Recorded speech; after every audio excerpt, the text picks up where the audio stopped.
The Fallout 4 next gen update just launched. How many of you guys in chat have tried it? I did the video yesterday on it. I mean, honestly, I can't tell much that has changed. Like on Xbox, at least when I was trying it, it seemed to run better than it used to. On PC, my game runs worse significantly. Part of that's because it disabled and broke mods that improve performance and stuff. But all told, like it seems to have just generally made things worse. But nonetheless, people are still trying it and playing it. And it started, you know, a broader conversation about what's happening with the state of the game and everything. But I actually, to his credit, I was surprised to see this. JuiceHead, the one and only JuiceHead, actually said the following, quote, "I don't think the state that Bethesda Game Studios released the Fallout 4 Next Gen update in is okay. It's a video game, so I normally don't get too worked up over things, but some of the additions from this one do feel pretty rough." Then he has some examples. "The promised ultra-wide implementation completely stretches out the HUD. I simply cannot believe this was signed off on. Mods fixed this years ago without stretching out the HUD." I mean, it literally is just, they took the screen and then just stretched the UI. It's unbelievable. Like my built-in flawless ultra wide or whatever the app is called, I have it right here. Yeah, flawless widescreen. It fixed this already. Like it already had this. I don't know why they couldn't figure this out, but they signed off on this. Fallout 4 also became Steam Deck verified. The only change made was removing the Fallout 4 launcher, which is this like separate window that pops up. But the settings from the launcher weren't moved to in the game. So now you can't change the game's visual settings on Steam Deck without editing launch variables within the Steam Deck itself. Unbelievable. On Xbox, one of the 3 DLCs shipped without meshes for the new weapons. This DLC is a weapon pack and largely unusable right now. On PC, many players, including me, cannot progress the very first quest of the Workshop DLC. Many PC users are now unable to unlock their frame rate with the eye present interval I setting. Instead, they're locked to 48 FPS. Many new players who buy Fallout 4 with the next gen update will immediately need to find a guide to play at 60 FPS. But existing guides are also now outdated. So somehow they broke that too. While this update did bring some critical bug fixes, like 0 kilobytes on PlayStation, many more bugs were left unfixed, most notably the weapon debris bug, where shooting something can cause your game to crash to desktop or lag immensely from the debris that flies out. The mod fix has 400,000 downloads, and just, it fixes this. And it launched years ago, or was original upload, November of 2020. Unbelievable. The update brings some incredible performance improvements to Fallout 4 on consoles, and the new DLCs are great additions in my opinion. Thousands of players are having a way better time thanks to this update, but I think the state of some of these changes are not okay. I was excited to test the new update on an ultra-wide, but this HUD just feels bad. It feels like Bethesda didn't really care and just pushed it out as is, which honestly killed my excitement. I mean, honestly, that's freaking hilarious that they thought that was okay. This is one of those moments where I'm like, did anybody test it? Did anybody try it and test it? Like, it's amazing. It's stunning. And this is why, like, I did that TikTok recently in YouTube Short that's actually done pretty well. But basically, I was just saying, I don't know why people keep bringing Bethesda Game Studios up in conversations of like the best developers in the industry. I think maybe in 2011, like 10, 15 years ago, sure. How do you argue that these guys are like top tier of the industry? I don't know how you do it. I don't think you can without kind of making a fool of yourself, because this type of stuff they do casually, and it's just amazing to me. Like, this is embarrassing. They should be ashamed. I know it's a free update, and you get out of jail. You get kind of an get out of jail free card whenever you do a free update, because people are like, well, you can't be that upset about it because it's free. But they're making the game worse. Almost a decade after launch, they're making the game worse. Like, they just broke the unlockable frame rate fix. They didn't fix this thing, but they broke the mod that fixes it. It's unreal. I don't know what happened with this one, but I think it was a miss, and I hope they do better in the future. These are just some of my thoughts. Maybe it was how lazy some of this felt because I love Fallout 4, but this one bothered me a bit more than usual. It seriously is like, it's like Bethesda fans are under some sort of hypnosis, and then things like this kind of shake them awake in the simulation. You know, it's like when Neo sees a black cat or something, and it's like, wait, this is all part of the simulation, you know? It's like that. It's like that. A lot of people just stick their head back in the dirt and try to ignore it. But this is what happens when people are like hyped for studios or for games or whatever else. It's like that guy that we saw on launch day for Suicide Squad. And he was saying anybody who was upset about early access, like where you pay more for early access to a game, he's like, just admit you're broke, loser. And then we went over to his stream and he was just sitting there and you could see his brain was trying to figure out how to explain away why the game was so broken. He paid for early access and spent like 10 hours sitting there unable to play the game that he paid extra to play early because he couldn't admit that he had made a mistake. He had to come up with some excuse for it, but just couldn't think of anything. And it was delightful, honestly. Whenever somebody calls somebody a brokey, unironically, I think they deserve to have their game locked at that point.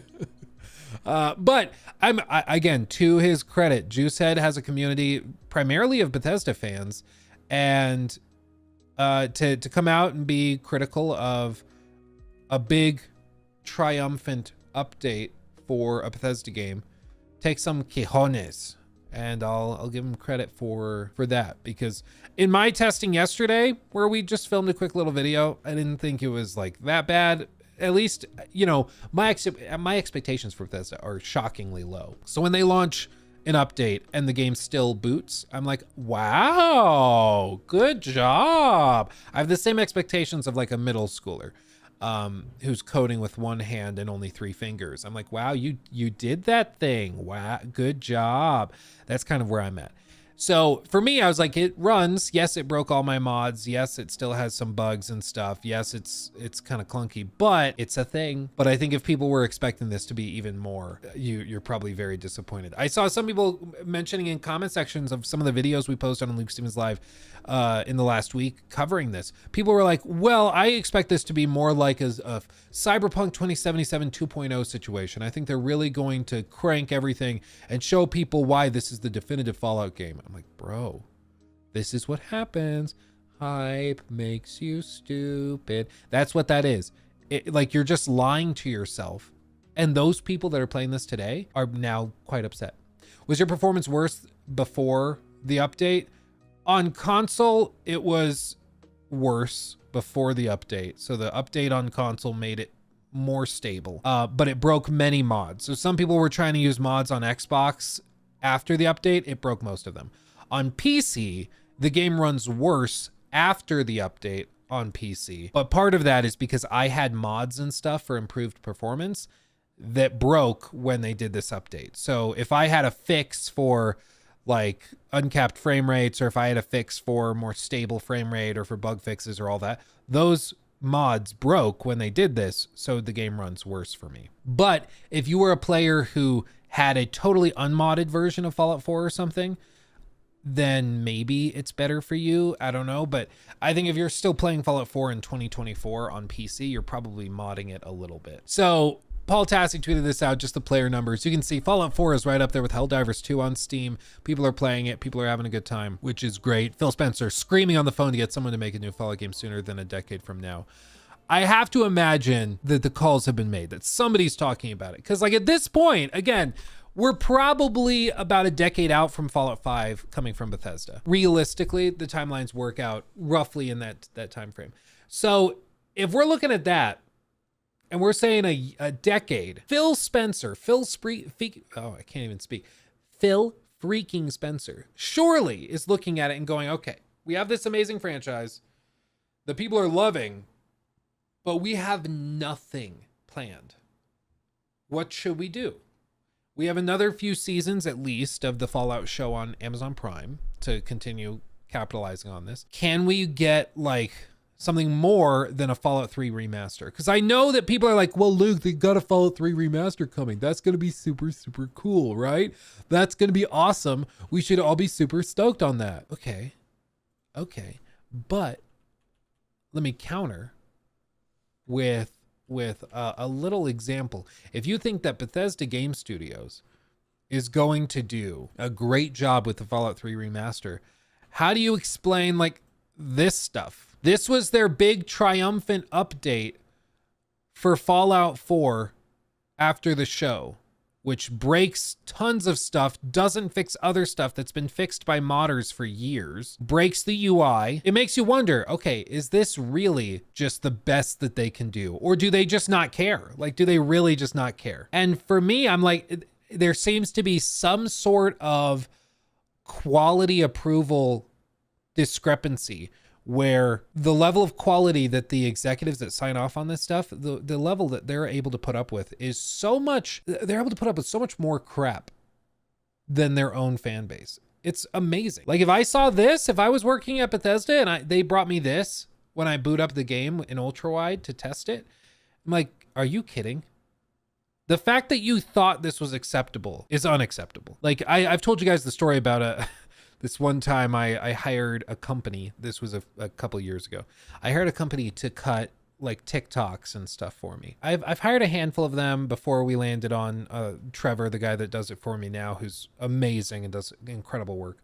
But these companies I'd hired, they would do like the most insane stuff where they would just flood it with sound effects and like clip art, and it didn't even make sense. I'm pretty sure, and this sounds bad, but I'm pretty sure because the editors' names would pop up on the edits. It'd be like, this video was edited by whatever. They were all Indian names, and the company was based, I thought, in California. It looks like they were maybe housed in California, but all the editors were in India, like Fiverr editors and stuff. And I don't think they spoke English because they would cut clips that made no sense, and they'd cut sentences like 3 words into the sentence and then stitch other sentences to it in a way that just didn't make any sense at all. Like it really was baffling. And when I saw that, it was like this. It was like somebody brought me this. And I saw the first one, and I called the contact, the lady I had for a contact, and I sent her the thing they had sent me, because what it was it was a horizontal video that had been cropped into a vertical form factor. So it was a little rectangle with huge black bars on the top and bottom. And then they had re-exported that for me for review back into a widescreen format.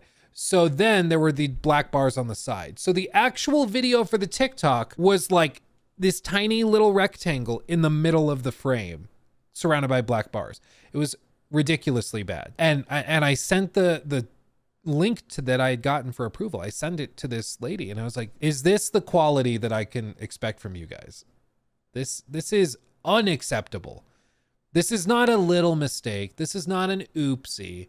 This is pre-amateur work. Like this is somebody who's just figured out how to export a video on Premiere Pro. Like this is not even close to where it needs to be. And the fact that you let this get to me, your paying client, shows me your judgment is way out of whack. And so I fired them. I fired the whole company, and that's just what it was. I don't know if they're still doing their operations. I would highly doubt it considering the quality of the work. But I had a couple of other things like that where I tried editors before I had Jacob cutting all my stuff together. And I had some companies that had pretty impressive resumes cutting some of my videos together. And they also had quality that was all over the place. It's just all over the place. It was amazing to me. But that's the thing is, like, if you have higher standards, you would see this and not put up with it. You'd be like, this is insane. No, if I was making a game and somebody brought this to me, I would probably like think they were joking if they pitched this to me as like a finished product. Because like, if you can't see, it's like clipping through, the numbers are clipping through because the UI is breaking. They thought this was ready. If somebody brought this to me and was like, yep, we're launch ready, they probably would not have a job for long. Because if you thought this was acceptable, I would hate to see what you think is unacceptable. You know, I don't want to see that. So people are like, well, we're getting a Fallout 3 remaster with this group. These guys are doing it. But it'll probably be pretty good. Sure about that? You sure about that? Are you sure about that? I wouldn't be. I really would not be sure about that. So I have zero confidence in them figuring out anything. Like, I think it's going to be a disaster. So that brings up the question, who else does it?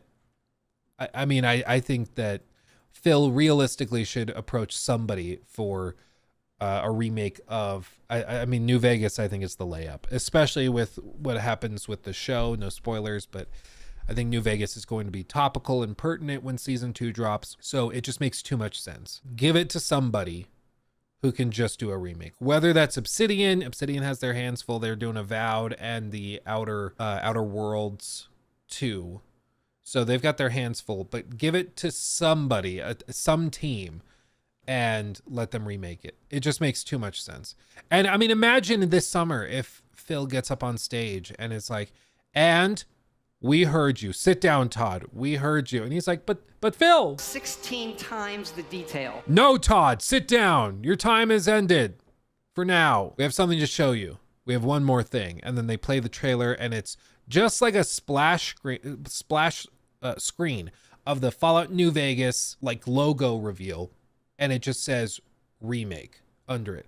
People would lose their minds. People would be like, well, Xbox wins the summer shows. Like everybody would lose their minds. It'd be great, but I don't think that that's going to happen. Elitist Edits, thank you for the 5. In Exile could do it also, since Brian Fargo was the CEO of Interplay and involved with the original Fallout also after they finished Clockwork. Yeah, that's a good point. I mean, the other team, In Exile, they have ties back to the original Fallout games, of course. And they're currently working on this, which you might remember, like last year, I think is when they showed this off, maybe a year and a half ago at the Game Awards, or maybe it was this Game Awards. I don't know.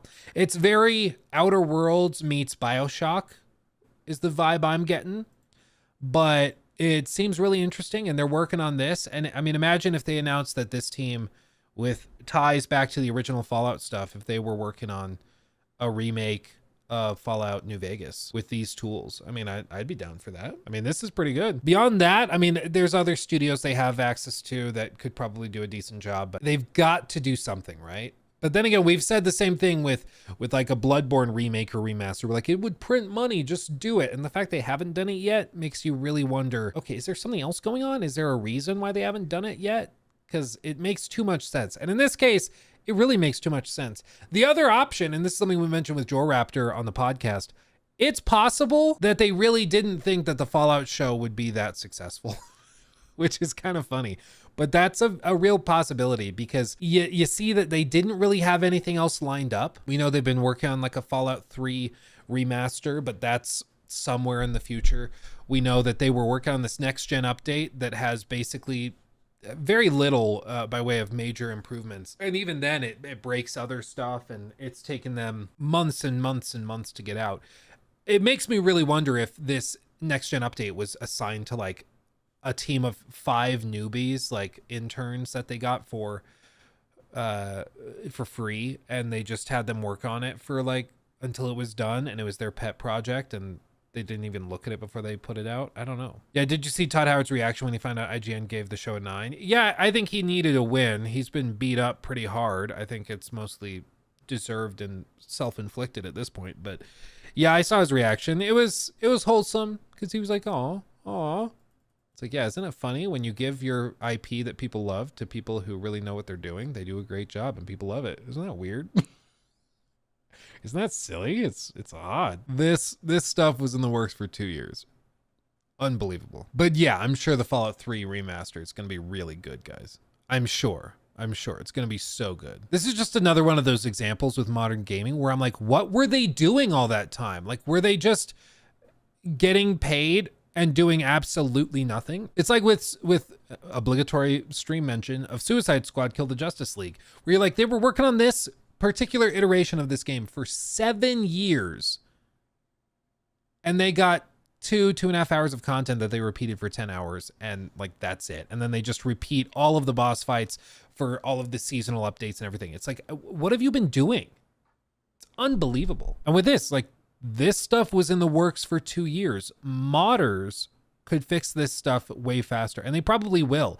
Modders will go back in and fix all of this stuff that they broke within a week or two. Meanwhile, Bethesda Game Studios can't figure it out. It's just shocking. And again, I don't know why anybody puts up with it. I'm really proud of JuiceHead. Shout out JuiceHead for stepping up and calling it out, because I don't know why their fans tolerate it. My expectations for Bethesda are always rock bottom, but for some reason people keep going back and like, well, they'll do a good job. But yeah, for real. Bethesda, it's time to let someone else make Fallout 5. Now, this is a little bit more bold than I was saying. My stance is that they should give the franchise for like a Fallout New Vegas remake or a spin-off game, like a New Vegas 2, something like that. If they did that, I think that would be respectful to BGS, as little as they may deserve it. But at the very least, they could still do Fallout 5, and some other team will do another spin-off game. That to me is more fair. It makes more sense. But this thesis is evidently that someone else should make the next main Fallout game, which is pretty bold. And I don't think there's a chance in hell that they do that. I really, really don't think so. It's been almost a decade since the last single player Fallout game. True, it's been about 9 years. It'll probably be another decade until we get another one from Bethesda, at least. After Fallout 4, Todd's team is set course for the stars, and the Fallout license was granted to a mix of Bethesda Game Studios and BGS Austin to develop Fallout 76. While Fallout 76's fortunes have improved greatly since its troubled launch, and there are plenty of players that will swear by its content all these years later, the lack of a proper single-player title, or even the faint notion that it's something Bethesda will work on before 2028, is disappointing. Starfield was released last year, and an expansion is on the way. After that, The Elder Scrolls 6, which Bethesda bafflingly announced in 2018 when the game was little more than written on a whiteboard. There's a sense that the massive fan bases that Bethesda has cultivated are both waiting in a queue. Also, this is like a really bad Photoshop, is it not? I know it's an official picture, but it looks like he was photographed just standing there, and then they spliced him on top of power armor. It looks really weird, doesn't it? The lighting isn't right. Because like the backlight is hitting his left, or I guess his right side of his face, but then the key light over here is hitting him full on his cheek. But it should be affected by the power armor somehow, but it's just not.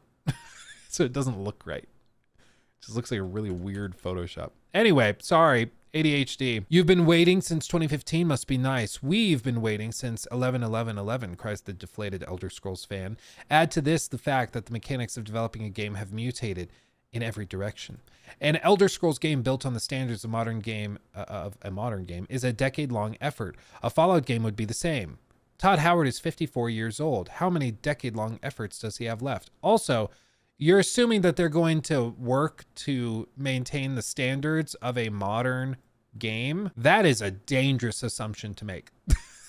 That's an assumption I probably would not make. And I don't think hardly anybody else would make it either, which is why the overwhelming majority of people, like I surveyed 70,000 people through a YouTube poll, very scientific, and only like 6% of people said that they were more excited for The Elder Scrolls 6 after playing Starfield. Most people are anticipating it being notably worse than it should be, frankly. So there's that. This is not to denigrate Bethesda or its style of game. Even if some fans think the formula is getting long in the tooth, it's more about the gut feeling. That gut feeling of watching Amazon's new Fallout show and being desperate to explore a brand new world that you've not traipsed through 100 times. A game you don't have to mod the beginning or ending of to feel fresh. Something that was developed this decade. The answer is obvious. Let someone else make Fallout 5, and we both probably know who I'm thinking of. I'm sure if you've said that to the majority of the staff of Bethesda, they'd look back at you like you'd passed wind in their general direction. And I understand why. It's one thing letting another team make a spin-off game based on something you're in charge of, but a fully fledged sequel? Yeah, this is the part where I'm not sure if I agree. I think a remake of a fan favorite or another spin-off following in line of a fan favorite, that to me seems like the best way to keep everybody happy. The not-so-secret best Fallout game wasn't made by Bethesda. Fallout New Vegas is a game that takes everything Fallout 3 promised it was before it came out and actually delivered on it. I love Fallout 3 dearly, but for all its promises about your actions mattering and shaping the world, it's about as basic as it comes. It is true. Like, I went back and saw the videos of them talking about Fallout 3 before it launched, and to be fair, like, I was a child. I was actually like 10, 11 years old when they were marketing that game. So I didn't hear any of this stuff. But if you go back and you watch it now and you watch the trailers and the interviews and stuff with like G4 that they did, they said time and again, they're like, yeah, we really wanted to challenge the player with intense moral decisions. And those moral decisions are like, do you want to bomb Megaton and just blow it up or not? Moral decision. It's like, that's not a moral decision. Like, you're just asking me, do you want to be a horribly evil person or not? Like, that's not a grayed out moral decision where it's nuanced, you know, like the grayed out moral decision. There's actually, I probably shouldn't say because it's spoilers and some people might not have finished the Fallout show, but in the Fallout show, there's plenty of grayed out moral decisions.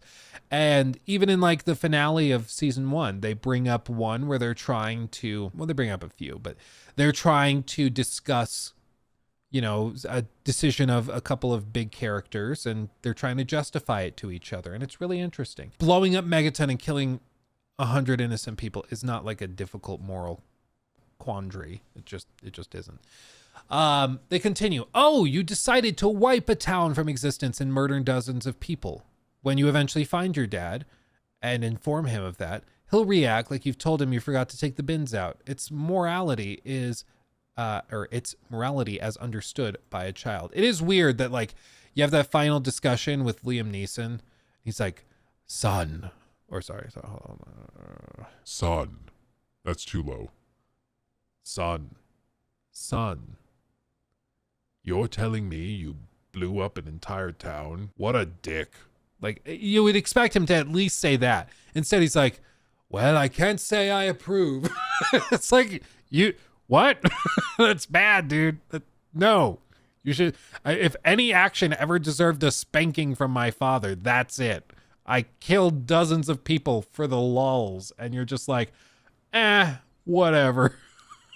Whatever. Anyway, a new Fallout game from Obsidian, even if it wasn't a sequel to New Vegas, would be an absolute megaton for Microsoft. It ticks so many of the boxes that the company has been desperately trying to mark off for the last decade. It's a huge franchise RPG from a developer that delivers when it comes to critical acclaim. Sometimes. I mean, The Outer Worlds was like, it was pretty good, but it wasn't like a masterpiece. But that might have been budgetary restrictions, might be just IP restrictions. Even New Vegas did not launch to 10 out of 10 scores, to be very, very clear. New Vegas is still very buggy. It's still pretty broken. They put it together in 18 months, which makes it wildly impressive. But like, it's not, it also did not launch to wild critical acclaim. It's more of a cult classic than anything else. I love it dearly, but we shouldn't like rewrite history about it, you know? That being said, I do think Obsidian could do a great job. Or as we said earlier in the stream, I think you could have In Exile do it. They're currently working on Clockwork Revolution. They have ties back to the original Fallout games. So that would be kind of a cool, we've come full circle type of project. And Clockwork Revolution looks great. So that could be a really cool way to do something a little bit different and unexpected. But I mean, it just, again, it's the elephant in the room is do something with Fallout. Fallout is a sleeping giant of an IP, and it's in Microsoft's best interest to not just wait for Todd Howard to be ready.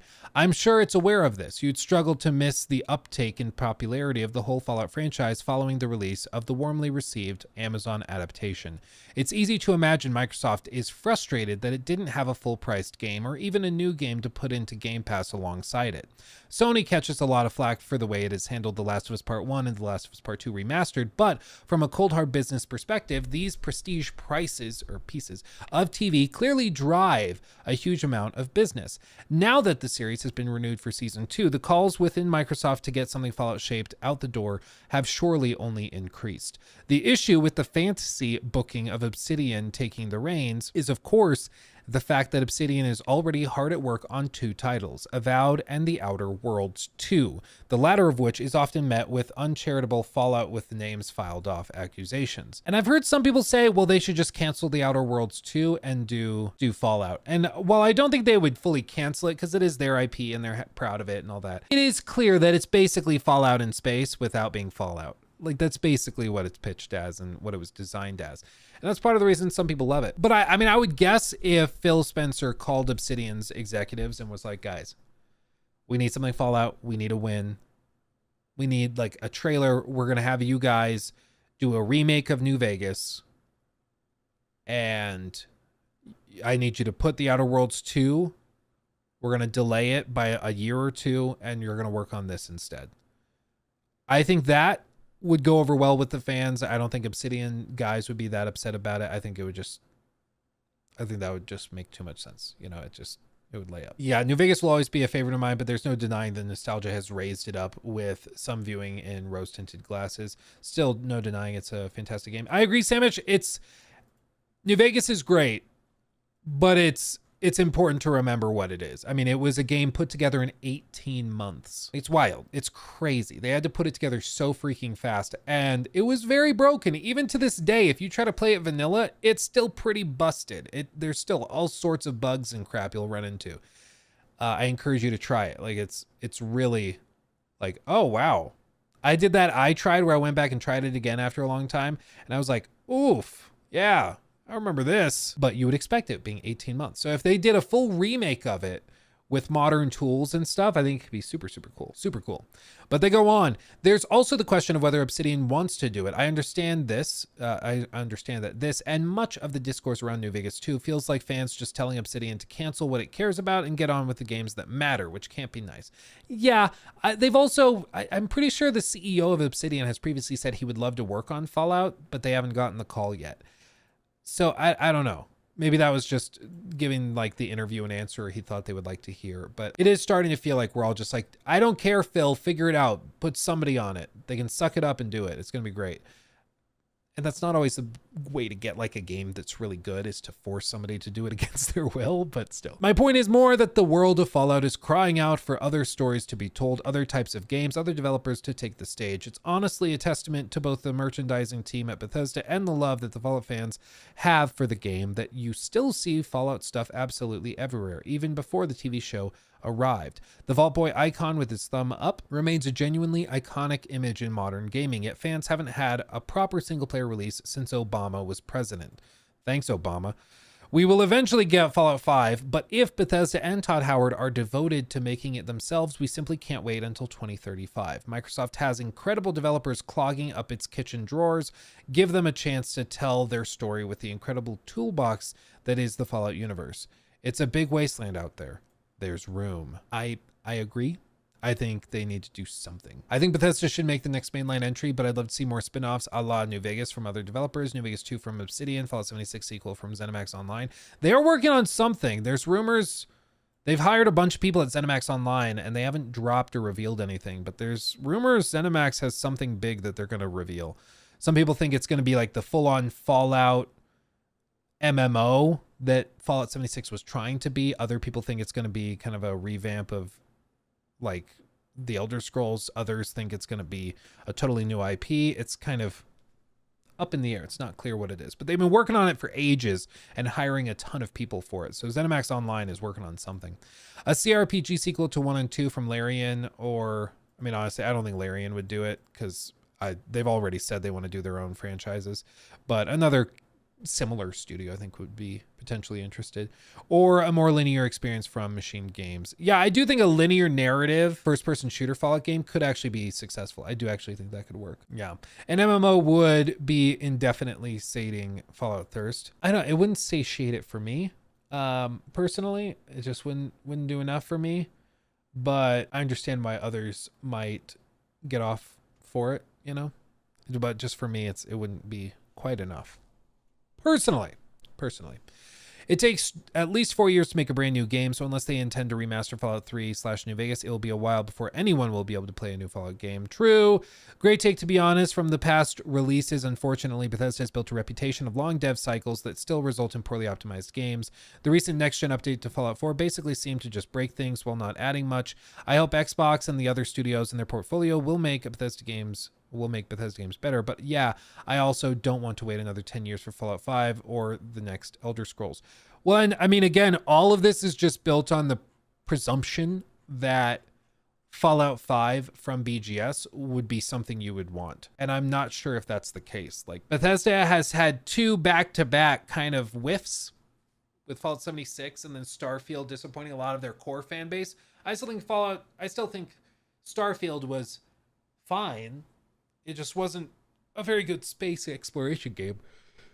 And if you tried to play it like a space exploration game, which is what it was sold as, you were going to have a bad time. And it's the same thing with Fallout 4. Like if you try to play Fallout 4 the way they pitched it, which was like an intense narrative game or narrative RPG, you're going to have a bad time because Fallout 4 is not a very good narrative game. Fallout 4 is a pretty good looter shooter basically, but everything else it does is pretty bleh. I don't think it's fair to just assume that Fallout 5 would be great if only we could get it now, because I don't think that's a given. I think even Elder Scrolls 6 is going to disappoint a lot, and I mean a lot of people. Like if you thought the blowback for Starfield was bad, just you wait. All of the problems at Bethesda have been compounding. They've gotten worse as time has gone on, and that's not going to just magically change. Like it's going to continue to compound. If you thought Starfield was like, okay, well, what people said was Fallout 4 was like 3 years out of date. Fallout 76, like 5 to 6 years out of date, and it was broken. Starfield, like a decade out of date. It's behind even, games from 2015, 2016. I mean, we could see in Elder Scrolls 6 where like straight up to walk into buildings, you have to go through a load screen.